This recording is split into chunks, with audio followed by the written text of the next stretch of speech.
foreclosure notice wasn't the warning, it was the weapon. And the moment I saw it pinned to that door on a cold Tuesday, I knew exactly how this would end. With me standing at the top of the stairs in a house that used to be theirs, while a nurse named Miriam made coffee in the kitchen below, and 2 envelopes went out in the mail each month, each one addressed to a person who once thought they could steal from me and never feel the sting. The legal term for what I did is equitable lien enforcement through foreclosure sale. But on a personal level, it was just a very long, very satisfying lesson in the mechanics of consequence. My name is Margaret. At the time this started, I was 58 years old, a retired high school business manager with 31 years of watching teenagers attempt creative math on their lunch accounts. I could close one eye and scan a ledger for anomalies faster than most people could find their reading glasses, and I had a 403B account from the school district that had grown to a little over $400,000 thanks to steady contributions and a conservative target date fund. I had one son, David, who had always been more charming than careful, the kind of boy who could talk his way out of a detention and into an extra slice of cake without breaking eye contact. My husband Mark died 2 years before I made the single worst financial decision of my life, but I didn't realize it was a mistake until the day a process server handed me a piece of paper that said I had 30 days to vacate the home I'd paid for. Mark was a civil engineer who spent his weekends building birdhouses that never quite opened right. The roof's always a millimeter too tight, or the hinge set at an angle that made the little door jam after the first rain. He had a quiet way of noticing things about people that I always dismissed as pessimism, small offhand comments after a family dinner like, David's new girlfriend talked about their vacation budget for 10 minutes, but never asked about your knee surgery. He passed from pancreatic cancer 6 months after the diagnosis, and in the fog of that first year without him, David and his wife Claire presented me with a plan that sounded like common sense, delivered over a lasagna dinner that Claire had thrown together, but which I later realized had been catered to soften me up. They had a 4-bedroom house in a decent suburb, a brick colonial with a big backyard, and a finished basement that Claire had decorated in shades of beige that all looked identical. They offered to build an accessible in-law suite onto the back, a ground-level addition with wide doorways, grab bars, a small kitchenette, and a separate entrance through a little patio. They said I could liquidate part of my retirement account to fund the construction, and in exchange, I would have a legal life estate agreement guaranteeing me the right to live there until I died. I would be close to family, I could help with future grandchildren, and I wouldn't be alone in a house full of birdhouses that no longer had Mark to finish them. Claire squeezed my hand and said, "We want you here, Mom. It just makes financial sense for everyone." I sat with my financial planner, a kind woman named Irene who had managed the 403B for years, and she walked me through the tax implications with a series of color-coded charts. The early withdrawal penalty because I was under 59.5 was 10%, plus ordinary income tax, so the $110,000 would actually cost me closer to $147,000 in total economic loss when you factored in the lost compound growth over the next 10 years. I signed the distribution form anyway, wrote the cashier's check from the proceeds, and handed it to David and Claire made out to their joint account. We all signed a life estate agreement that I had a local attorney named Mr. Henderson draw up, a crisp document on thick paper that defined my rights to occupy the suite in perpetuity, and it was properly notarized with a stamp that pressed deep into the page. I watched the foundation get poured, the framing go up, and the drywall get sanded. Claire picked out the paint color, a soft sage green that she said would soothe the nervous system, and David installed a grab rail in the shower that was slightly crooked but functional, the screws biting into the tile at a 7-degree angle that I measured one afternoon when I was bored. I moved in 2 days after my 60th birthday, carrying a box of Mark's birdhouses and a single suitcase. For 2 years, life was ordinary in the way that water is ordinary until you realize the pan underneath you has a slow leak. I heard their arguments through the shared wall sometimes, the rising pitch of Claire's voice over a credit card bill or a missed payment, and David's low mumble that never resolved anything. I told myself that all marriages have friction, that this was just the normal churn of 2 people navigating money and expectations. I clipped coupons, tended a small container garden on my patio where I grew basil and cherry tomatoes, and occasionally babysat their golden doodle, a hyperactive puffball named Oliver who chewed the corner of my favorite rug. David borrowed money here and there, never much, just $300 for a car repair or $800 for a temporary cash flow problem that he always promised to repay from his next commission check, and I always said yes because that's what mothers do. Claire was sweet in the way that people are sweet when they want something from you. All compliments about my hair and thoughtful little gifts of scented hand lotion that arrived with a receipt tucked in the bottom of the bag, as if she might return them later. Then, on a Tuesday afternoon in March, David knocked on my door with the particular rhythm of bad news, 3 quick raps followed by a pause. He came in and sat on my love seat, his head in his hands, and told me that Claire had filed for divorce. He looked genuinely wrecked, his shoulders shaking, and I held him and told him it would be okay, that things happen, that we'd figure it out. I was so busy comforting my son that I didn't immediately process the legal implications, even though the words joint tenancy and division of assets were floating somewhere in the back of my mind like a half-remembered tune.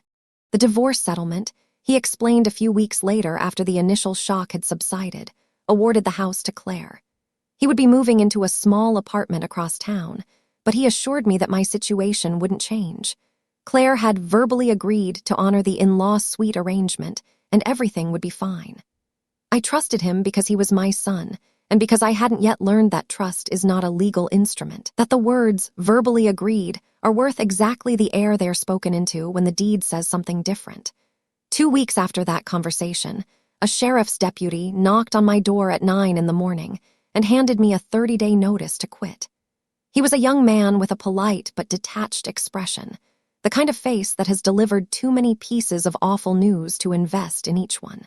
The document was dense with legal boilerplate, paragraphs of whereas and party of the first part, but the core paragraph was unmistakable. I was not a party to the divorce decree, my life estate agreement was not recorded on the title, and the new owner of record, Claire Renford, using her maiden name already as if David had been erased, was demanding immediate possession of the premises. My son's signature on the divorce settlement had apparently acknowledged that I had no enforceable interest in the property. I called David immediately, my thumb trembling as I punched the screen, and he said, "Mom, I didn't know she would do this. My lawyer said it was standard language. It's just a formality, we'll work it out." I felt the foundation of my world crack in a way that had nothing to do with the concrete slab beneath my feet. The following Saturday, David and Claire arrived together, a united front of fake smiles and carefully worded concern. They announced they were there to help me consolidate and relocate, which I soon understood meant that they would sort through my belongings and decide what would fit into a unit at a retirement community they had already researched. Claire, dressed in yoga pants and a crisp button-down, walked through my suite with a clipboard and made notes in a small, tight script about what furniture might fit into the lovely community they had found for me near the airport, a place called Sunset Pines that marketed itself with stock photos of elderly people laughing over bingo cards. David hovered behind her, a study in guilt and avoidance, his eyes never meeting mine, his hands in his pockets rattling loose change.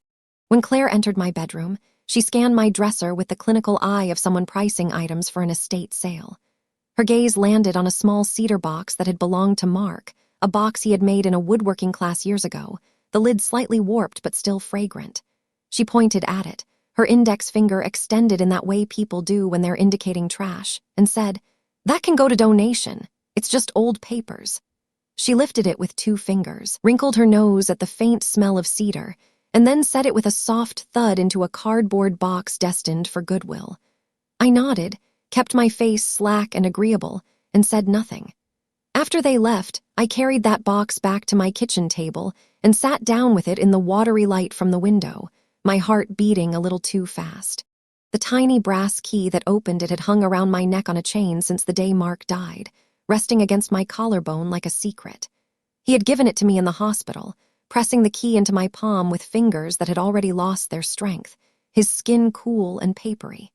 He had said, "Just in case you need a reminder," and I had assumed he meant a sentimental reminder, a collection of old love letters or our marriage certificate, the kind of thing you hold onto when the person you love becomes a memory. I hadn't opened it in 2 years, partly because grief is a locked door, and partly because I was afraid of what I might find if I allowed myself to really look at the evidence of his foresight. But that afternoon, with the eviction notice still warm on the counter, I turned the key, felt the little click, and lifted the lid. What I found inside was not nostalgia. It was a single sealed envelope with my name on it in his handwriting, the ink blue and slightly faded, and beneath it, a folder containing an exact photocopy of the life estate agreement we had all signed. Attached to the photocopy was a sticky note in Mark's blocky engineer's print, the letters all capitals and perfectly square. The note read, "I checked the statute. Life estates must be recorded with the county to be enforceable against third parties. I had David promise to file it. Verify he did. If something is wrong, call Richard Coleman at the title company. His number is in the folder." Beneath the note, a business card for Coleman Title Services, the phone number circled.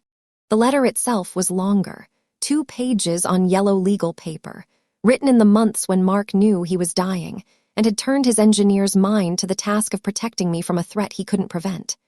He described how David had, in his early 20s, opened 3 credit cards in Mark's name, 1 Visa, 1 MasterCard, and a store card from an electronics chain, and racked up nearly $9,000 in purchases that Mark only discovered when a collections notice arrived. Mark had paid off the debt and never prosecuted his own son, but the experience had taught him that David's relationship with money was not governed by normal boundaries, that my son saw other people's finances as a fungible extension of his own. "Claire is worse," he wrote, "because she's smarter and she has no shame. If anything happens to me, do not let them isolate you financially. Record everything. Keep originals, never cosign. The only signature that protects you is your own." The letter ended with a line that felt like a prophecy, a line I have since memorized. "You are the only person in this family who knows how a spreadsheet actually works. Use that. Use the numbers. They can't argue with arithmetic." Before I continue this story, let me know where you're watching from in the comments below. Hit like and subscribe if you believe that no one, not even your own children, gets a free pass to steal from you. I didn't cry. I didn't call David to confront him. Instead, I sat at my small kitchen table with a cup of tea gone cold and began to do what I had done for 31 years. I built a paper trail. The first thing I did was visit the county recorder's office website and search the property records for the parcel number of David and Claire's house, the long alphanumeric string listed on my earlier tax bills. The database loaded, and I confirmed exactly what Mark had feared. There was no recorded life estate. The grant deed showed David and Claire as joint tenants with right of survivorship, and a recent divorce filing had already been annotated in the chain of title, transferring the property to Claire Renford as her sole and separate property. My agreement, the one I had signed in good faith while a notary watched, was legally invisible to anyone searching the title, as if it had never existed. The second thing I did was call Richard Coleman. The number was disconnected, but I didn't stop. I called the title company's main line, navigated 3 levels of automated menus, and eventually reached Richard's son, a soft-spoken man named Thomas Coleman who remembered Mark from a property survey years ago, and who, after I explained the situation, pulled the full title report as a personal favor. Within 2 days, I had a complete chain of title showing every lien, every deed, and every omission. Thomas also gave me the name of an attorney who specialized in elder financial exploitation, a woman named Grace Okonkwo, whose office was in a small brick building downtown, and who had a reputation for dismantling predatory family members with the precision of a surgeon. Grace's office was small but organized, walls lined with bar certification and frames containing complex flowcharts of fiduciary duty. She was a tall woman in her 40s who spoke in full paragraphs and did not tolerate interruptions, and when I told her the whole story, she listened without moving, her eyes never leaving my face. Then she asked me 3 questions. Did I have the original notarized agreement? Did I have proof of the source of the funds? And had I signed anything new since receiving the eviction notice? I answered yes, yes, and no. She nodded slowly and said, "Mrs. Calloway, we are going to build a case that makes them wish they'd never heard the word lien." Meanwhile, David and Claire had ramped up their pressure campaign. The Saturday after my meeting with Grace, they invited me to lunch in their kitchen and slid a document across the table titled Mutual Release and Waiver. which Claire had apparently drafted herself using an online template. The language was a masterpiece of obfuscation. In exchange for releasing any claim I might have against the property and waiving all rights under the unsigned life estate agreement, they would generously provide me with $5,000 in moving assistance and pay the first 3 months of rent at a senior apartment complex near the airport. The document had 3 signature sticky tabs already placed, as if my compliance was a foregone conclusion. David delivered the pitch like he was reading from a teleprompter, his cadence slightly rehearsed. "Mom, this is the best outcome for everyone. Claire needs the house for stability while she transitions, and you'll be happier somewhere with activities. They have bingo twice a week and a shuttle to the mall." I looked at him with the slightly unfocused gaze of a person who is not entirely present, and I said, "That does sound nice, honey. Bingo and a shuttle. I just need a little more time to think about it. My mind isn't as sharp as it used to be, you know." It was a calculated performance, one I had practiced in front of the bathroom mirror, letting my voice waver and my sentences trail off. I fumbled for my reading glasses even though I didn't need them, held the document upside down for a moment, and asked Claire to explain the paragraph about indemnification 3 separate times. The strategy was simple. I needed them to believe I was too foggy and compliant to be a threat, because the moment they realized I was building a legal case, they might start destroying evidence or moving money. So I played the helpless old lady, and I waited, and I let them think I was a loose thread they could snip. That evening, they moved me out of the in-law suite and into their spare bedroom under the pretense of helping with the transition. Claire said it would be cozier while they got my new apartment ready, and David carried my suitcase up the stairs with an expression of pained duty. The spare bedroom was cramped, with a twin bed that sagged in the middle, a laminate wardrobe that smelled like off-gassing chemicals, and a window that looked directly onto the neighbor's trash bins and a brick wall. I was allowed to keep my personal documents in a small file box, which Claire periodically rifled through under the guise of tidying up, her fingers flipping through my bank statements with the practiced ease of someone accustomed to reading other people's mail. I kept my critical papers taped to the underside of a drawer in the hall bathroom, a trick I had learned from a crime novel I read in the 90s, and I slept with Mark's key still around my neck. Living in their house for those weeks was like living inside a financial crime scene in slow motion. I began to notice things, the way you notice loose threads that lead to a seam. Claire was on the phone at all hours, her voice dropping to a furious whisper whenever I entered a room. Once, I stood in the hallway outside the kitchen and heard her say to someone, "No, the riffy was only 62 out, but we needed 70 to clear the cruise and the car. Tell them we'll catch up the second mortgage when the old woman signs the release."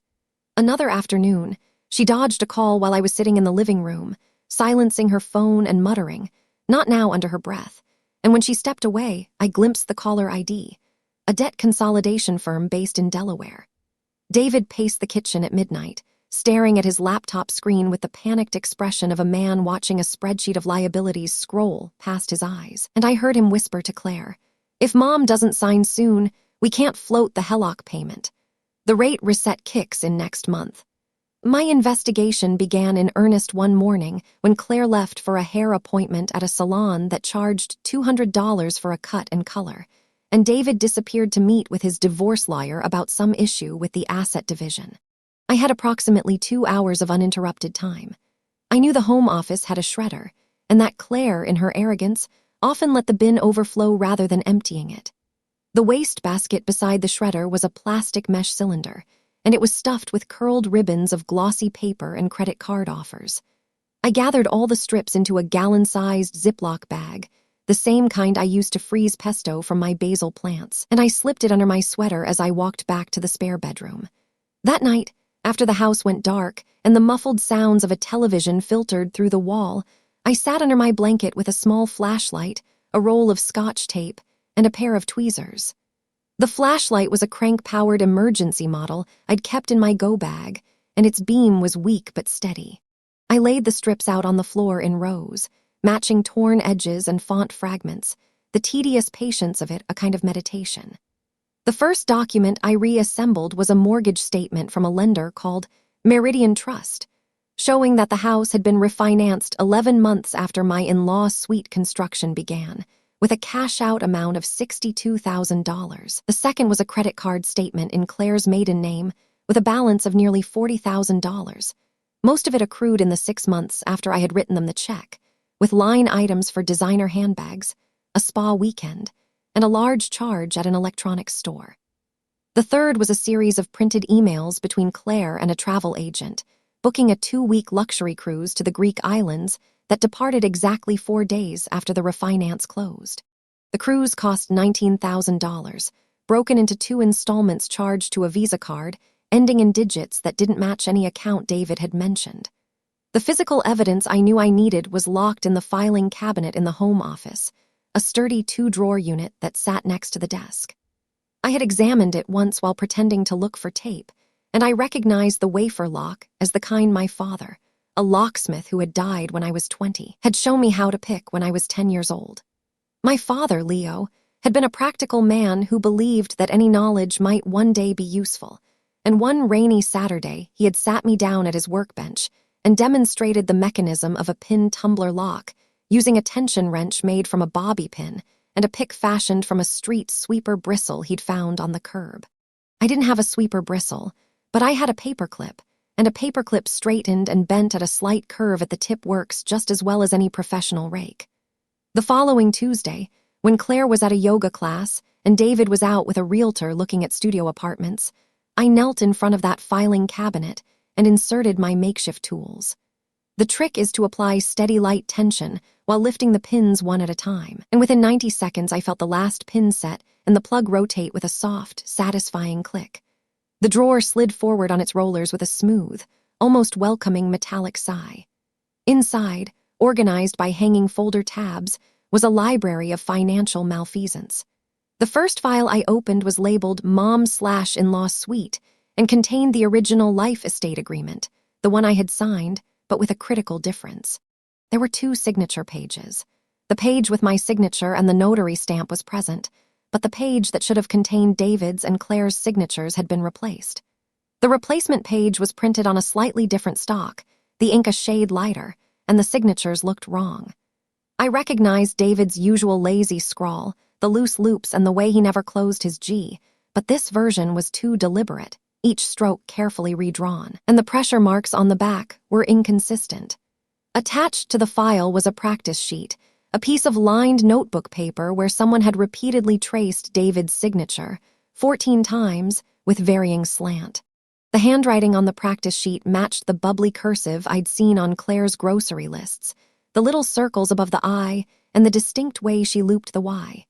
She had forged his signature, and then he, or perhaps she, had included the forgeries in a document meant to strip me of my home. The second file was labeled Divorce and contained a draft settlement agreement with a clause I hadn't seen before. It read, Party A Claire acknowledges that Party B David represents his mother Margaret, has no recorded interest in the property and waives any future claim to occupancy or compensation. David's authentic signature, the real one, was on that clause, which meant he had signed away my rights while telling me everything was fine, his pen finalizing the erasure of my $110,000 with a single stroke. The third file was a folder from the refinance, showing the cash-out check made out to Claire's individual account, and a statement from that account showing a transfer to a travel agency for the cruise 3 days later. There was also a receipt for a car, a new Audi, registered solely in Claire's name, purchased with a down payment that traced back to the same account. I photographed every page with my phone, making sure each image included the edge of the file folder to prove context, and I placed everything back exactly as I found it, even aligning the labels to the angle they'd been at before. I met Grace Okonkwo at a coffee shop the next day, the kind with sticky floors and a single barista who didn't care about our conversation. I laid out my evidence on the table between 2 lattes, the photographs, the reassembled documents in a manila envelope, and a timeline I'd written on a yellow legal pad showing the sequence. My check, the riffy, the cruise, the car. Grace read through the documents in silence, her lips moving slightly over the numbers, and then she set them down and looked at me with something like admiration. Margaret, she said, this is a textbook case of unjust enrichment coupled with constructive fraud. The life estate agreement wasn't recorded, but that doesn't make it invalid between the original parties. They accepted your money, they built the suite, they allowed you to reside there, which constitutes partial performance. And this forged signature practice sheet. That adds a layer of fraud in the inducement that moves this into punitive territory. She ordered another latte, flipped open her laptop, and began drafting a civil complaint right there at the table. Over the next 2 weeks, Grace and I worked together to build the case. She subpoenaed the construction contractor, a local builder named Steve who had been paid from David and Claire's joint account using funds from the refinance, not from my cashier's check. My check had been deposited and dispersed almost immediately. $40,000 to pay off Claire's consumer debt, $19,000 for the cruise, $7,000 for the car down payment, and the remaining $44,000 had gone into a high-yield account in Claire's name that she had labeled Household Reserve on the statements. We traced every dollar using bank records that Grace obtained through discovery motions, and she created a forensic accounting report that mapped each transaction to a specific date and a specific lie. We filed the civil complaint on a Thursday morning, naming both David and Claire as defendants on 3 counts: unjust enrichment, fraud, and breach of contract. The complaint requested a constructive trust over the property or, alternatively, an equitable lien in the amount of $175,000, which accounted for the initial payment, interest at the statutory rate of 10% per annum, and my legal fees. That same day, Grace filed a notice of lis pendens with the county recorder. Lis pendens is Latin for suit pending, and it functions like a public warning label on a property's title, announcing to any potential buyer or lender that the ownership is contested. With that notice recorded, Claire could not sell the house, could not refinance, and could not borrow against the equity until the lawsuit was resolved. The house became a financial trap, and she was locked inside it like an animal in a cage of her own making. The cruelty beat came a few weeks later, while I was still living in that spare bedroom, and I sometimes think it was the single most clarifying moment of my life. I had been feeling genuinely unwell that morning, a combination of stress, poor sleep on the sagging mattress, and a mild arrhythmia I'd been managing for years with a low-dose beta blocker. Around 10 in the morning, I walked into the kitchen where Claire was scrolling through her phone at the island, and David was rifling through a stack of bills at the table, his face drawn. I had been thinking for days that I needed to know definitively, without any remaining ambiguity, whether my son and his ex-wife retained even a shred of human decency beneath the financial predation. So I clutched my chest, let out a breathy, theatrical gasp, and collapsed onto the cold tile floor with my eyes rolled back and my arms splayed. The tile was cold against my cheek, the pattern of tiny gray diamonds pressing into my skin. I kept my body limp, my breathing shallow, and I watched through slit eyelids. Claire looked down at me, her phone still in her hand, and for a second I saw her face process the situation. Then her phone buzzed with an incoming call, the screen lighting up with the name of her divorce attorney, a man named Brennan. Without a flicker of hesitation, she stepped over my body. Her bare foot brushed my shoulder, the arch of it landing just past my neck, and she walked into the hallway to take the call, her voice already shifting to business mode. I heard her say, "No, we're not settling for less than the full equity. I don't care what his lawyer said. The property value has held." David stood frozen for a moment, his hands still full of envelopes, and he looked at me on the floor. He said, "Mom, not now, please." Then he turned back to his bills, shuffling through them with a kind of desperate focus, as if my potential heart attack was just one more invoice he couldn't pay. I lay there for 47 seconds by the microwave clock, the digital numbers blinking like a slow heartbeat, and then I decided enough was enough. I sat up, brushed off my knees, and walked back to the spare bedroom. I didn't say a word. I didn't need to. The experiment had yielded the exact result I required. There was no one in that house who would help me if I was dying, and there was no reason left to pretend otherwise. The legal process took 11 months. 11 months of discovery motions, depositions, and a slow accumulation of paper that Grace managed with the kind of relentless focus I recognized from my own years in the school business office. The discovery phase was brutal for David and Claire because Grace's document requests covered 4 years of financial records, and every new batch they produced strengthened our case. The credit card statements showed the precise date of the cruise booking, the car down payment, the debt consolidation transfers. The construction contract with Steve the builder confirmed that he had been paid not from my check but from the refinance proceeds. We deposed Steve, a sweaty man in a polo shirt who kept wiping his forehead, and he testified under oath that Mrs. Renford, Claire that is, she set up the payment schedule, and it was all electronic transfers from a Meridian trust account, not any check from an older lady. I watched David's face during that deposition, and I saw the moment he understood the scope of the fraud Claire had orchestrated, and then the moment, even worse, when I saw that he didn't care. The summary judgment hearing was held in a small courtroom on the 4th floor of the county courthouse, the kind with fluorescent lighting that gives everyone a grayish pallor, and chairs upholstered in a fabric that looked like television static. Judge Tanaka, a woman in her late 50s with graying hair pulled back in a neat bun, presided over the hearing with an air of quiet efficiency. Grace stood at the lectern and argued that the life estate agreement, even if unrecorded, created a binding contractual obligation between the parties, and that Claire's acceptance of the benefits of my payment while refusing the corresponding burden constituted unjust enrichment. Claire's attorney, a harried man named Mr.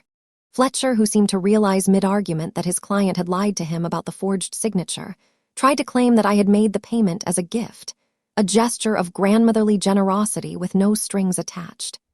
Grace produced the cashier's check, the life estate agreement, the email from David referring to the arrangement as the repayment structure, and the practice sheet with the 14 traced signatures. She displayed them on a large monitor, zooming in on the inconsistent pressure marks. Judge Tanaka read through the documents with an expression of slowly dawning disgust, the corners of her mouth tightening, and then she asked Mr. Fletcher one question. "Counselor, does your client have any explanation for the tracing sheet found in her filing cabinet?" He didn't.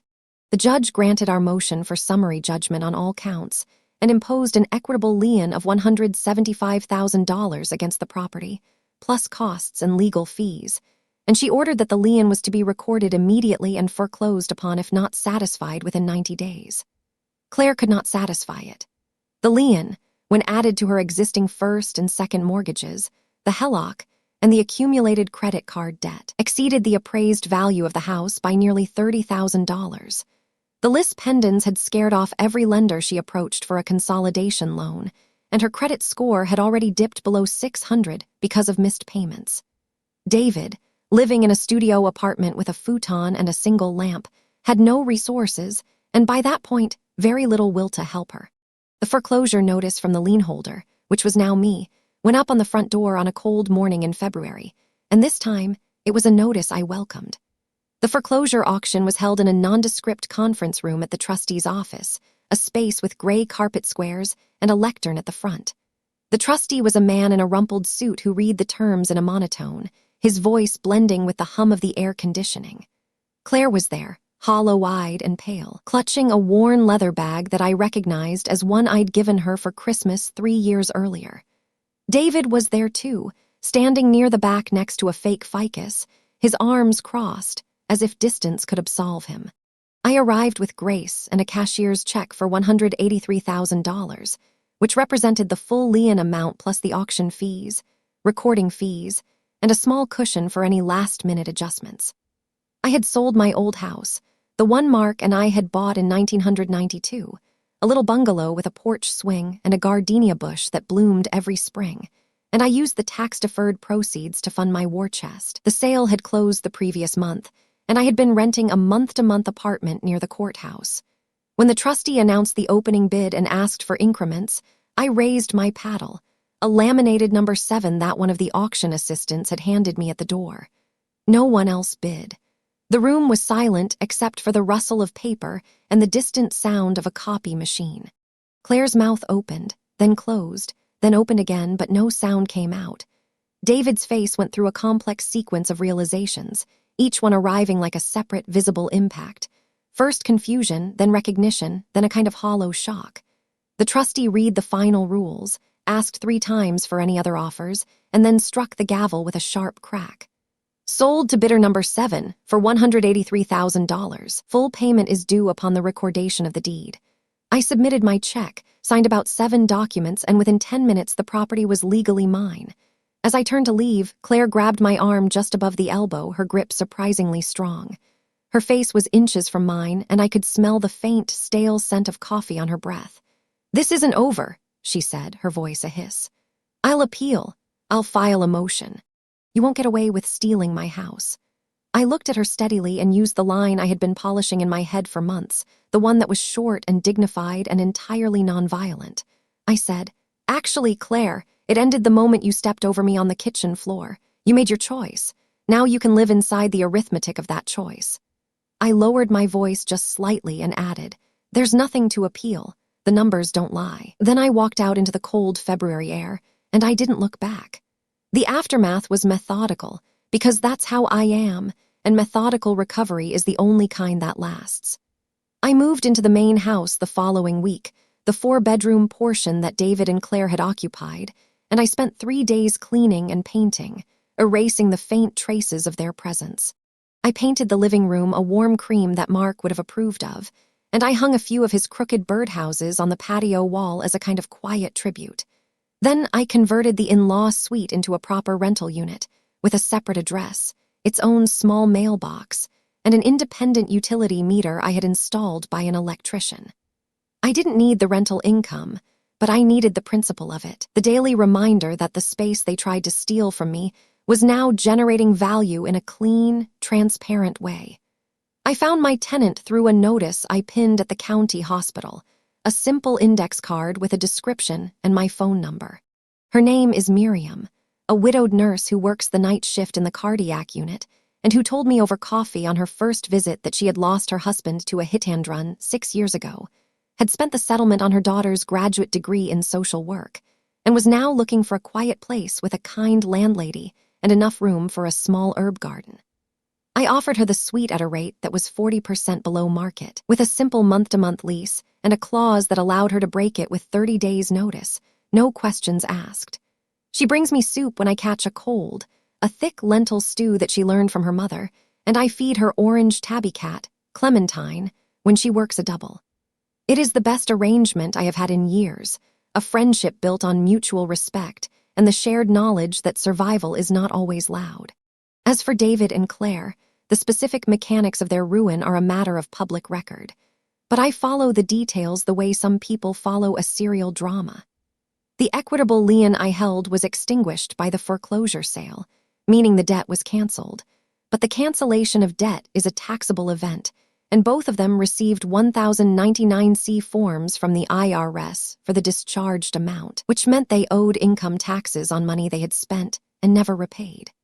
Claire's credit score cratered to the low 500s, and her attempt to purchase a new home with a new partner, a chiropractor named Greg she had apparently been seeing during the divorce, failed when the underwriter flagged the foreclosure, the unpaid tax lien from the 1099-C, and a judgment from a collection agency for an old medical bill.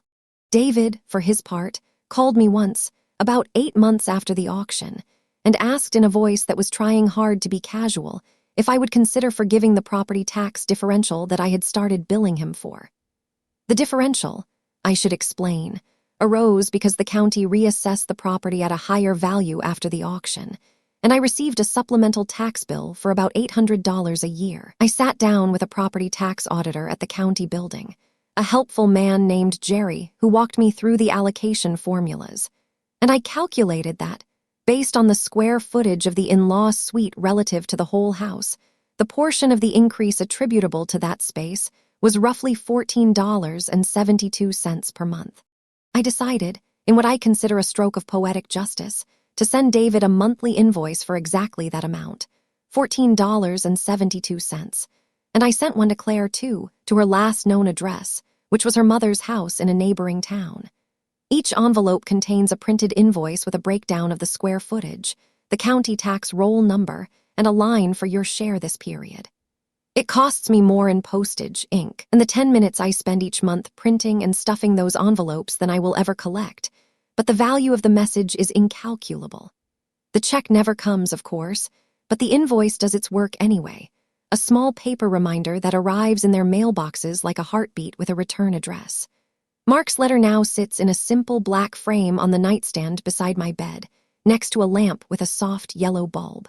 I read it sometimes when I can't sleep, and I think about how a man who couldn't build a birdhouse that opened properly somehow managed to construct the only structure that mattered: the quiet, invisible architecture of protection. He knew I would need a record, a trail, a key.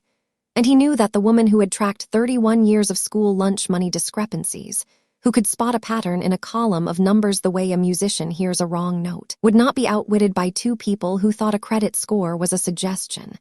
The spreadsheet, it turns out, is a sharper tool than a lie, and the arithmetic of accountability does not care about your charm or your forged signatures. Have you ever discovered a dark secret about someone you trusted completely? How did you handle it? If this story resonated with you, hit like and subscribe to this channel for more stories about family, survival, and the quiet power of understanding exactly how the system works. Until next time, remember, the person who keeps the receipts is never the one who ends up paying.